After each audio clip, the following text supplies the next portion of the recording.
Good morning. কেমন আছো তোমরা? আশা করি ভালো আছো, আমিও ভালো আছি। সবিস্কাস ব্লগে তোমাদের অনেক অনেক স্বাগত। আর আজকে রান্নাঘর থেকেই ভিডিওটা স্টার্ট করলাম। এখন বাজে 10:45, এখন থেকে স্টার্ট করলাম ভিডিওটা।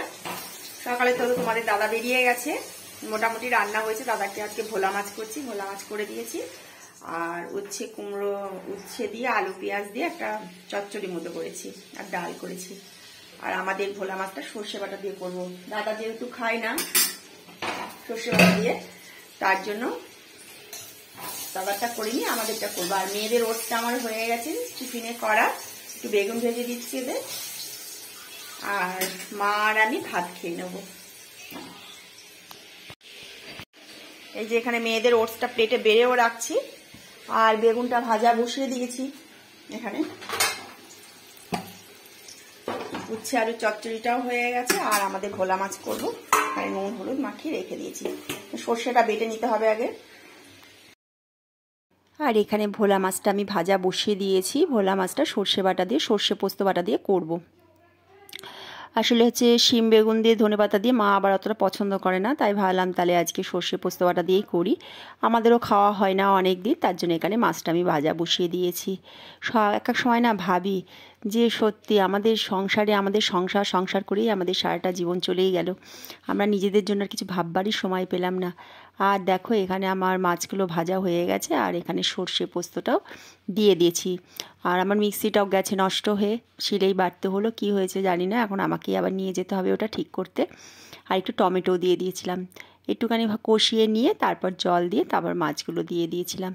তোমাদের দাদা যেহেতু একটু সময় পায় না, এই সব কাজগুলো না আমাকেই করতে হয়। এক এক সময় না আর ভালো লাগে না, মনে হয় না যে কিছু করি। এই সংসার সামলানো, বাইরের কাজ করা সব একা হাতেই আমাকে করতে হয়। দাদা যতটা পারে হেল্প করে, কিন্তু উনি বা কী করবে, সকালবেলায় বেরিয়ে যায়। আর মাকে নিয়ে একটুখানি এখানে একটা সামনে মন্দির আছে, যাব বলে বেশি কিছু আজকে আর রান্নাবান্না করলাম না। এই যে মাছ করেছি, আর হচ্ছে উচ্ছে আলু চচ্চড়িটা তো তোমাদের দেখালামই, ওই উচ্ছে আলু চচ্চড়ি করেছিলাম। ভোলা মাছটা এখানে একদম গামাখা করেই নামিয়েছি, বেশি মানে ঝোল রাখিনি। আর ডাল তো করেইছি। আর শীতের বেলা আরও বেশি কিছু করতে গেলে আর মাকে নিয়ে যেতে পারবো না। আর তারপর মাকে বললাম যে মা চলো, এসে স্নান টান করা যাবে খুনি, আগে চলো তোমাকে এখানে মন্দিরটা ঘুরিয়ে নিয়ে আসি। মন্দিরটা আমাদের বাড়ি থেকে বেশি দূরে নয়। আসলে মাকে এবার আর কোথাও একটু নিয়ে যাওয়া হয়নি, আসার পর থেকে আমার ঘরের মধ্যেই রয়েছে।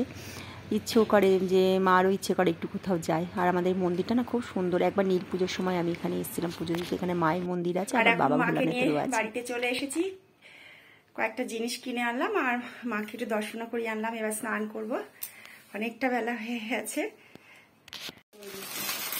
তারপর স্নান করে ঘরে আসতেই দেখলাম আমার ফোন আসলে একটা পার্সেল এসছে। আসলে আমি একটা মিশোতে একটা গোপালের জন্য একটা মশারি বেড একটা অর্ডার দিয়েছিলাম, সেটা এসছে। তা ভেবেছিলাম ছোট হবে, বেশ সুন্দর হয়েছে, ভালোই হয়েছে, বেশ বড় সড়ো। আমার বেশ ভালোই লাগলো এটা। আর এখন দুপুরে খাওয়া দাওয়া করতে বসবো, 2টো বেজে গেছে। আর এখানে খাবার বেড়েও নিয়ে, এই যেখানে খাবার বেড়েও নিয়েছি। এই যে উচ্ছে আলু চচ্চড়ি করেছি, ভোলা মাছের ঝাল, আর ডাল আছে, আর হচ্ছে টক। আজকে আর বেশি কিছু করিনি, কারণ মাকে নিয়ে একটু বেরিয়েছিলাম। আর এই যে মাও খেতে বসেছে, আমরা সবাই একসাথে বসে পড়বো খেতে। খাওয়া দাওয়াটা করে নিই। আর তখন তোমাদের বললাম যে কিছু টুকটাক কিনেও নিয়ে এসেছি, একটা দুটো দুধের প্যাকেটও কিনে নিয়ে এসেছিলাম। আসলে মা এসছে না, শীতটা এখন তো সেরকমভাবে পড়েনি, নতুন গুঁড়ো ওঠেনি, মাকে পিঠে পায়েস খাওয়ানো হয়নি, তাই একটু দুধ নিয়ে এসেছিলাম। আর গুড়ের হচ্ছে বাতাসা দিয়ে একটু পায়েস করেছিলাম ঘন ঘন করে, তাই হচ্ছে একটুখানি করলাম যে মা একটু খাবে বলে। এখন সন্ধেবেলা এই যে চা নিয়ে বসে পড়েছি মা আর আমি।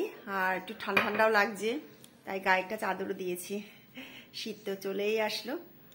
আর রাতে রান্না মাছ টাছ সবই করা আছে। আর দুপুরে তো দেখলে পায়েস করছিলাম, সন্ধ্যাবেলা সবাইকে দেবো একটু পায়েস। তাহলে ভিডিওটা এই অবধি। যদি ভিডিওটা তোমাদের কোথাও ভালো লেগে থাকে তাহলে প্লিজ লাইক করো, একটা কমেন্ট করে জানিও কেমন লাগলো, আর চ্যানেলটা সাবস্ক্রাইব করে পাশে থেকো।